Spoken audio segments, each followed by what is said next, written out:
Indian ജനാധിപത്യം അതിന്റെ ഏറ്റവും വലിയ വെല്ലുവിളികളിൽ ഒന്നാണ് ഇപ്പോൾ നേരിട്ടുകൊണ്ടിരിക്കുന്നത്. തിരഞ്ഞെടുപ്പ് പ്രക്രിയയുടെ സുതാര്യതയും വിശ്വസ്തതയും ചോദ്യം ചെയ്യപ്പെടുന്ന ഒരവസ്ഥ.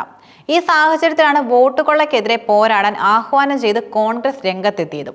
തിരഞ്ഞെടുപ്പുകളിൽ കൃത്രിമം നടക്കുന്നുവെന്നും ജനാധിപത്യത്തിന്റെ അടിസ്ഥാന തത്വങ്ങൾ തകർക്കപ്പെടുന്നുവെന്നുമുള്ള ഗുരുതരമായ ആരോപണങ്ങളാണ് കോൺഗ്രസ് ഉന്നയിക്കുന്നത്.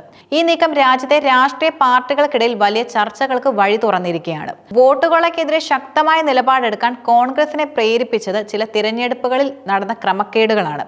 വോട്ടർ പട്ടികയിൽ വ്യാപകമായി കൃത്രിമം നടക്കുന്നുവെന്നാണ് പ്രധാന ആരോപണം. യഥാർത്ഥ വോട്ടർമാരുടെ പേരുകൾ പട്ടികയിൽ നിന്ന് ഒഴിവാക്കുകയും വ്യാജ വോട്ടർമാരുടെ പേരുകൾ ചേർക്കുകയും ചെയ്യുന്നുവെന്ന് കോൺഗ്രസ് പറയുന്നു. ഇത് തിരഞ്ഞെടുപ്പ് ഫലങ്ങളെ സ്വാധീനിക്കുമെന്നും നീതിയുക്തമായി തിരഞ്ഞെടുപ്പിന് തടസ്സമാകുമെന്നും അവർ ചൂണ്ടിക്കാട്ടുന്നുമുണ്ട്. കൂടാതെ വോട്ടർമാരെ ഭീഷണിപ്പെടുത്തിയും സ്വാധീനിച്ചും വോട്ട് ചെയ്യിക്കുന്നതും വോട്ട് അസാധുവാക്കുന്നതും വ്യാപകമായി കോൺഗ്രസ് ആരോപിക്കുന്നു. വോട്ടർമാരുടെ സ്വാതന്ത്ര്യം ഹനിക്കപ്പെടുന്ന ഈ പ്രവണത ജനാധിപത്യത്തിന് കളങ്കമാണ്. തിരഞ്ഞെടുപ്പ് അട്ടിമറിക്കാൻ ചില രാഷ്ട്രീയ പാർട്ടികൾ ശ്രമിക്കുന്നുണ്ടെന്നും ഇത് ജനാധിപത്യത്തിന്റെ അടിസ്ഥാന തത്വങ്ങളെ തകർക്കുമെന്നും കോൺഗ്രസ് നേതാക്കൾ പറയുന്നു.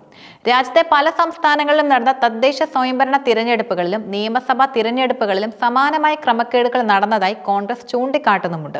ഈ വിഷയത്തിൽ ശക്തമായ പോരാട്ടം നടത്താൻ പാർട്ടി പ്രവർത്തകരോട് ആഹ്വാനം ചെയ്തിരിക്കുകയാണ്. കോൺഗ്രസ് ഉന്നയിച്ച ഗുരുതരമായ ആരോപണങ്ങളെ തിരഞ്ഞെടുപ്പ് കമ്മീഷൻ അതീവ ഗൗരവത്തോടെയാണ് സമീപിച്ചത്. തിരഞ്ഞെടുപ്പ് പ്രക്രിയയുടെ മേൽനോട്ടം വഹിക്കുന്ന സ്വതന്ത്ര സ്ഥാപനം എന്ന നിലയിൽ ഇത്തരം ആരോപണങ്ങൾ തിരഞ്ഞെടുപ്പ് കമ്മീഷന്റെ വിശ്വസ്തതയെ നേരിട്ട് ബാധിക്കുന്നതാണ്. ആരോപണങ്ങൾക്ക് കൃത്യമായ തെളിവുകളും രേഖകളും ഹാജരാക്കാൻ തിരഞ്ഞെടുപ്പ് കമ്മീഷൻ കോൺഗ്രസിനും നോട്ടീസ് അയച്ചു.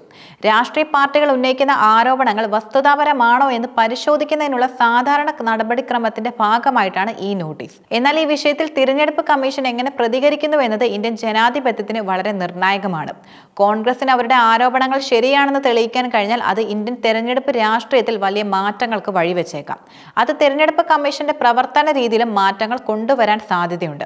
അതേസമയം ആരോപണങ്ങൾ തെളിയിക്കാൻ കഴിയാതെ വന്നാൽ അത് കോൺഗ്രസിന് തിരിച്ചടിയായേക്കാം. ഇതെല്ലാം തിരഞ്ഞെടുപ്പ് കമ്മീഷന്റെ നിഷ്പക്ഷതയുടെ പരീക്ഷണം കൂടിയാണ്. ഈ സാഹചര്യത്തിൽ ഉയരുന്ന ഒരു പ്രധാനപ്പെട്ട ചോദ്യമാണ് വോട്ടിൽ യുദ്ധമോ എന്നത്. തിരഞ്ഞെടുപ്പ് ഒരു ജനാധിപത്യ പ്രക്രിയയാണോ അതോ രാഷ്ട്രീയ പാർട്ടികൾ തമ്മിലുള്ള പോരാട്ടമാണോ എന്ന സംശയം ഇത് സൃഷ്ടിക്കുന്നു.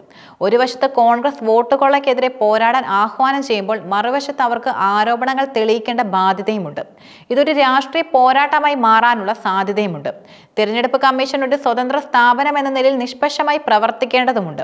അവർ കോൺഗ്രസിന്റെ ആരോപണങ്ങളെ എങ്ങനെ കൈകാര്യം ചെയ്യുന്നുവെന്നത് വളരെ നിർണായകമാണ്. വോട്ടർ പട്ടികയിലെ ക്രമക്കേടുകൾ, വോട്ടർമാരെ ഭീഷണിപ്പെടുത്തൽ തുടങ്ങിയ ആരോപണങ്ങൾ ജനാധിപത്യത്തിന്റെ വിശ്വസ്തതയെ തന്നെ ചോദ്യം ചെയ്യുന്നു. ഇത് ജനങ്ങൾക്ക് തിരഞ്ഞെടുപ്പ് പ്രക്രിയയിലുള്ള വിശ്വാസം നഷ്ടപ്പെടാനും കാരണമായേക്കാം.